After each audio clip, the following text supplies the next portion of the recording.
सभी को जय माँ काली। कैसे हैं आप सभी लोग? आशा करती हूँ कि माता रानी की असीम कृपा आप सभी पर बरस रही होगी।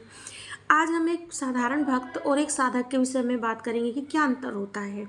हम अक्सर वीडियो में या बहुत से लोगों से सुनते हैं साधक साधक साधक। तो क्या अंतर होता है एक साधारण भक्त में और एक साधक में? ठीक है, तो वीडियो में अंत तक बने रहिएगा और क्या क्या सावधानियाँ बरतनी पड़ती हैं एक साधक को, वो भी आपको जानना बहुत ज़रूरी है। तो वीडियो में तक बने रहिएगा। वीडियो अच्छी लगे तो कमेंट में जय माँ काली ज़रूर लिखिएगा। देखिए, एक साधारण भक्त मतलब कि जो पूजा पाठ करता है, सुबह शाम पूजा कर रहा है, उनको खाने पीने में कोई नियम नहीं है। वो नॉनवेज भी खा रहे हैं, वो तामसिक भोजन भी कर रहे हैं, चाहे वो जिस भी तरीके से कर रहे हैं, कहीं भी जा रहे हैं, कहीं भी आ रहे हैं, वो मंत्र जाप नहीं करते। उनका कोई आसन नहीं है, उनकी कोई माला नहीं है। बहुत करते हैं तो बस वो सुबह शाम की पूजा करते हैं, बाकी अपना जो कर्म है वो करते जा रहे हैं, अपना काम वगैरह ये सब करते हैं, लेकिन साधनाएं नहीं करते हैं, वो मंत्र जाप नहीं करते हैं। तो उनकी गिनती जो होती है वो एक साधारण भक्त में होती है कि हाँ, भक्ति करते हैं, पूजा करते हैं, साधारण भक्त हैं, अपना करते हैं। लेकिन साधक क्या होते हैं? साधक में अंतर हो जाता है। जैसे कि मान लीजिए कि आप मंत्र जाप कर रहे हैं, आप डेली कई मंत्र जाप कर रहे हैं। मंत्र जाप करने के बाद में आपको सिद्धियाँ प्राप्त हो रही हैं, सिद्धियाँ मिल रही हैं या आपको सवारी आ रही है। किसी भी तरह से आपको ऊपर जो है वो आप समझ रहे हैं कि कोई शक्ति चल रही है। आप साधनाएं करना शुरू कर दिए हैं, आप साधनाएं करते हैं, आप हर महीने में या 2 महीने में साधनाएं कर रहे हैं। आप उग्र देवी देवता जैसे मान लीजिए माँ काली की साधना कर रहे हैं, 10 महाविद्याओं में से किसी की साधना कर रहे हैं, या आप भोलेनाथ की साधना कर रहे हैं, मतलब साधना कर रहे हैं, तो आप एक साधक की गिनती में आएंगे। ठीक है, जिनके साथ सिद्धियां नहीं चलती हैं, जिनके साथ जो साधारण होते हैं, बस भगवान की उनको जो कृपा होती है वो मिलती है, और जिनको कृपा के रूप में सिद्धियां मिलती हैं, ठीक है, शक्तियां मिलती हैं, वो साधक होते हैं। देखिए, सिद्धि शक्ति मिलने से एक साधक का जीवन अलग हो जाता है। इसका कारण ये होता है कि ये जो हम एक संसार देख रहे हैं, ठीक है, ये संसार से भी परे एक संसार जो होता है वो सिद्धियों का, शक्तियों का होता है। कुछ ऐसी शक्तियाँ होती हैं, कुछ ऐसी चीज़ें होती हैं जो साधारण भक्त या साधारण मनुष्य नहीं समझ पाएंगे। वो जब सिद्धियाँ प्राप्त होती हैं तो सिद्धियाँ आपको बताती हैं, वो आपको थर्ड आई के माध्यम से बताती हैं, वो आपको दिव्य दृष्टि के माध्यम से बताती हैं।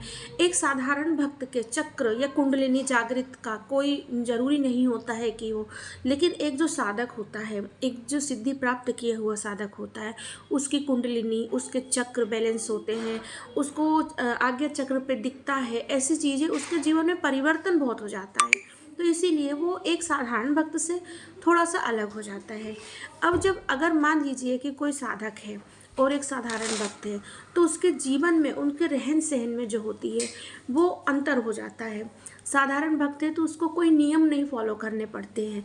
वो जैसा भी खाता है, जैसे भी पूजा कर रहा है, अगर वो सुबह कभी 6 बजे पूजा कर रहा है, कभी 11 बजे कर रहा है, कभी 10 बजे कर रहा है, कभी टाइम नहीं मिल रहा है तो नहीं भी कर रहा है, कभी शाम को कर रहा है, तो इस चीज़ का उसको कोई नियम नहीं है कि हाँ, हमें इस समय पूजा करना है कि क्या। लेकिन अगर आप साधक हैं, आप साधनाएँ कर रहे हैं, आपके साथ सिद्धि शक्ति चल रही है, तो आपको जो है वो एक नियम से होना पड़ता है। जैसे कि आप ब्रह्म मुहूर्त में पूजा कर रहे हैं तो आप 5 बजे कर रहे हैं तो आपको 5 बजे करना ही है। बहुत हो गया अगर आधे घंटे आगे पीछे हो गया, 10-15 मिनट, तो कोई बात नहीं, लेकिन आपको नियम से करना है। कितनी भी ठंड है लेकिन आपको शाम को नहा कर ही पूजा करना है। ऐसा नहीं है कि आप बिना नहाए पूजा कर लेंगे। आपकी दिनचर्या चाहे जैसी भी है, आप कितने भी काम में व्यस्त हैं, लेकिन आपको शाम को भी जो है वो पूजा पाठ करनी है, मंत्र करने ही है, आपको मंत्र करना ही है। ऐसा नहीं है कि जो साधारण भक्त होते हैं वो मंत्र कभी कर रहे हैं कभी नहीं। अगर आप साधक हैं तो आपको मंत्र जो है वो जितना आप करते हैं आपको दिन पे दिन बढ़ाना ही है, कम नहीं करना है। तो अब आप कहेंगे इसका कारण क्या है कि क्यों नियम? क्योंकि जो सिद्धि होती है, सिद्धि क्या है? एक ऊर्जा है, ठीक है। ऊर्जा आपके साथ में एक जुड़ी हुई ऊर्जा है। अब उस ऊर्जा को आप जब तक ऊर्जावान नहीं करेंगे, जब तक आप मंत्र जाप से या आप किसी चीज़ से, हवन से आप उसकी ऊर्जा को नहीं बढ़ाएंगे तो वो कार्य नहीं करेगी, ठीक है ना। जैसे कि अगर कोई कमज़ोर है, उसको खाना पीना क्यों दिया जाता है? वो सेहतमंद हो, वो कुछ कार्य करे। लेकिन अगर नहीं दिया जाएगा तो उसकी सेहत खराब हो जाएगी। तो ऐसे ही सिद्धियाँ जो होती हैं, शक्तियाँ होती हैं, वो पूजा पाठ हवन जाप के माध्यम से वो अपनी शक्ति को क्या करती हैं, बढ़ाती हैं। जो वो अपनी शक्ति बढ़ाएंगी, जब वो अपनी ऊर्जा को बढ़ाएंगी तो आपके लिए कार्य करेंगी, आपके लिए पॉजिटिव कार्य करेंगी, आपके हित में कार्य करेंगी, वो जन कल्याण के लिए कार्य करेंगी। सिद्धियां जन कल्याण के लिए आती हैं, आपके पर्सनल हित के लिए सिद्धियां नहीं, जिसकी सिद्धि आपको प्राप्त हो। जैसे मान लीजिए कि आप माँ दुर्गा के भक्त हैं, माँ काली के भक्त हैं, तो आपके साथ जो शक्ति सिद्धि चलेगी वो माँ दुर्गा या माँ काली की चलेगी। अब वो सिद्धि तो आपसे जन कल्याण करवाएगी, लेकिन हाँ, जो आपके कल्याण के लिए वो सिद्धि नहीं, आपके कल्याण के लिए तो आपकी माँ, आपकी दुर्गा माँ, काली माँ, ये आपका जो है कल्याण के लिए आपके लिए कार्य करेंगी। तो इस तरह से जब आप मंत्र जाप करते हैं, आप हवन करते हैं, तो आपकी जो सिद्धियाँ होती हैं वो क्या होती हैं, ऊर्जावान होती हैं, ठीक है ना, और उससे उनको ऊर्जा मिलती है।